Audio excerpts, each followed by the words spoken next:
Hello viewers, you're watching Eastern Post, and today our team is here at the DK Convention Hall where the Ministry of Information and Broadcasting in collaboration with the Press Information Bureau has organized a dialogue called Vartalap between the media persons and the department. So stay with us as we bring you the updates of these discussions.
Yeah, what is the media?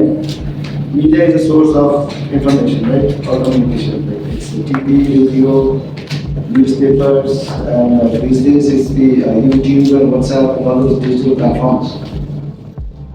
And these days, I think anyone with a smartphone becomes a source of information. So here, the importance of misinformation and disinformation is critical. So in that scenario, the media is the first line of defense. In a way, you are the primary source of misinformation and disinformation, but in another way, you are our first line of defense also. Because if there is a misinformation or disinformation, we will rely upon you to debunk that. Debunk means bring out the corrected version as early as possible and emphasize on the corrected version, the actual truth. देश का interest और public के interest के साथ साथ जर्नलिस्टों का भी welfare के कुछ चीजें, क्योंकि हमारा वेलफेयर स्टेट है तो कुछ वो भी काम करता है, तो आपका पीआईबी के थ्रू जर्नलिस्ट वेलफेयर का एक फंड होता है। आज लोग कितने लोग जानते हैं या नहीं जानते हैं, तो ये भी छोटा मोटा आपको जानकारी रहता है कि कभी कोई बीमारी हो गई, कभी कोई आपके साथ कोई हादसा हो गया, तो आपके साथ जो आपके परिवार वाले हैं उनको कुछ छोटा मोटा रकम मिलती है, लाइक अराउंड 5 लाख रुपए। तो आपको इन सब चीजों को बताने का भी ये पीआईबी के पास जो है, स्टेट गवर्नमेंट भी कई बार मदद करती है, लेकिन जब जर्नलिस्टों की उसमें कुछ नियम होते हैं कि रिकॉग्नाइज्ड जर्नलिस्ट है कि नहीं है, पीआईबीआर से एक्रेडिटेड है कि नहीं है, पीआईबी से एक्रेडिटेड है कि नहीं है, फिर भी या मीडिया की श्रेणी में आते हैं, तो उसके लिए जर्नलिस्ट वेलफेयर की जो स्कीम है उसके बारे में आप जानते रहें। आप यहाँ पे आए गेस्ट के तौर पे, तो आज आप जो बात किया है उसको एक थोड़ा सा ब्रीफ समरी टाइप में आप एक्सप्लेन करें। देखिए, ये वार्तालाप का कार्यक्रम है, पीआईबी ऑर्गेनाइज करती है। इसका उद्देश्य ये होता है कि मीडिया के साथ निरंतर संपर्क और संबंध को कैसे प्रगाढ़ बनाया जाए। इसका सीधे सीधे किसी बात का ये कोई प्रेस कॉन्फ्रेंस या फिर कोई सीधे जनरली पीआईबी का जो काम होता है कि योजनाओं का प्रचार प्रसार और लोगों जनता तक पहुंचना, ये बेसिकली जो मीडिया के लोग हैं अरुणाचल के स्पेशली, कि यहाँ पीआईबी का ऑफिस अभी बन रहा है, धीरे धीरे स्थापित हो जाएगा, तो निरंतर जुड़े रहेंगे। तो इस तरह के एक्टिविटीज़ कराते हैं वार्तालाप के माध्यम से कि जो स्टेट हेडक्वार्टर है उससे भी बाहर जा कर के लोग एक साथ मिलें, उनकी बात हम अपनी बात उन तक ले जाएं, जो पीआईबी के मिस इन्फॉर्मेशन वगैरह ये सब टॉपिक तो एक प्रकार से इस तरह से है कि इन चीज़ों पे बात करेंगे। इसके अलावा जो पीआर एक्सरसाइज होती है उसको हम बढ़ाएं, मीडिया के साथ फ्रेंडली बने रहें। जब भी हमारी जो गवर्नमेंट ऑफ इंडिया की इन्फॉर्मेशंस हैं उसको कैसे पहुंचाना है, तो अगर हम आपसे लगातार मिलते रहेंगे तो उसमें सुविधा होती है मिलते जुलते रहने से। उसी क्रम में एक प्रकार के की जो एक्टिविटी हैं सेंट्रल गवर्नमेंट की, उनके बारे में कुछ बातचीत की जाए। 2-3 घंटे इस रिसोर्स पर्सन ले आते हैं जो सीनियर जर्नलिस्ट या DIPR के लोग, सभी लोग मिलजुल करके एक मंच पे बैठ करके आपकी भी बातें सुने, अपनी भी बातें करें। इसका मेन उद्देश्य यही है।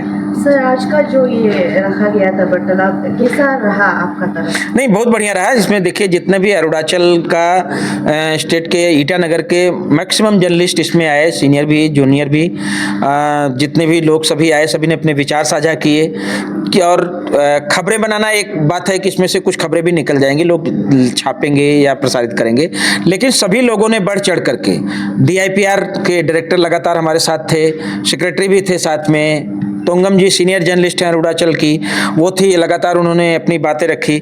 आप लोगों ने सबने साझा किया, अपनी बातें रखी, तमाम जो बातें आप कही हैं, हम आपके जो फीडबैक मिलते हैं वो भी गवर्नमेंट ऑफ इंडिया तक पहुंचाते हैं। जो आपके अखबार या जो भी चैनल है वो PIB उनकी फीडबैक रोज़ पहुंचाती है, वो हमारा ऑफिशियल काम है। लेकिन इसके लिए जो आप लोग मिले हैं, अपनी भी कुछ बातें की, शेयर की, साझा की, तो अच्छा लगता है इस तरह से कि जो PIB सरकार की ओर से और मीडिया जो आप जनता की तरफ से, क्योंकि डिपार्टमेंट का नाम होता है पब्लिक रिलेशन, अब जब हम प्रेस कॉन्फ्रेंस करते हैं तो ये मान कर जाना है पब्लिक तक आपकी माध्यम से बात पहुंचती है। तो ये एक प्रकार का ये गेट टुगेदर के साथ साथ हमारी जो औपचारिक तरीके से बात हो और बातें हमारी और अच्छे तरीके से लोगों तक पहुँचे। मीडिया के जो माध्यम है, चाहे अखबार है, चाहे TV है, या आजकल नए नए पोर्टल, YouTube, सब माध्यम जुड़ते चले जा रहे हैं और इसका जो दायरा बढ़ता चला जा रहा है। तो सभी दायरे के लोग बढ़ करके एक साथ हम लोग देश की डेमोक्रेसी को मजबूत कर रहे हैं, देश की बातें अच्छे से करें, इसी सब के उद्देश्य से काफ़ी सफल रहा हमारा। सर, इस तरह का वार्तालाप अगली बार कब मिलेगा? और जनरली एक साल में एक स्टेट में करते हैं, और चूंकि हम इस बार वैसे इनसे चाह रहे थे कि पासीघाट में करें, क्योंकि एक साल पहले हुआ था। तो ये होता है कि इसमें जो रूरल जर्नलिस्ट जो दूर हैं उन तक पहुंच बनाने की कोशिश की जाती है। तो आगे कब होगा वो तो कभी भी कोई इश्यूज भी लेकर के हम आ जाते हैं। और इस तरह के प्रेस टूर हो गया, प्रेस टूर भी हम ऑर्गेनाइज कराते हैं, कई बार देश के विभिन्न कोनों में ले जाते हैं।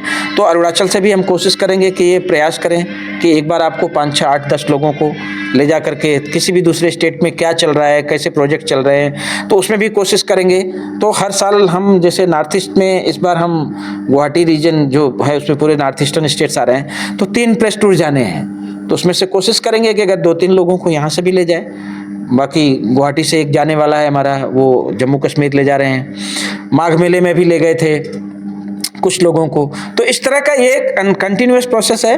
अगला वार्तालाप कब होगा? वार्तालाप तो सामान्य बात है, बट अगली बार हम कोशिश करेंगे कि अरुणाचल के और जो हिस्से हैं, तवांग है, पासीघाट है, इंक्यांग, तेजू, जहाँ भी हो, मतलब जर्नलिस्ट वहाँ भी हैं और उन तक भी पहुँचना चाहिए। आप तो मतलब स्टेट हेडक्वार्टर है, अभी PIB यहाँ नहीं है, आपका DIPR है। तो ये अब जो करेंगे अगला, मतलब ये एग्जैक्टली तय नहीं होता, उसके लिए फिर अगले साल देखेंगे कि किस जगह पे। आप सजेस्ट करिए कहाँ किया जाए, तो वो भी हम कोशिश करेंगे कि अगली बार दूसरी जगह कौन सी होगी अरुणाचल में।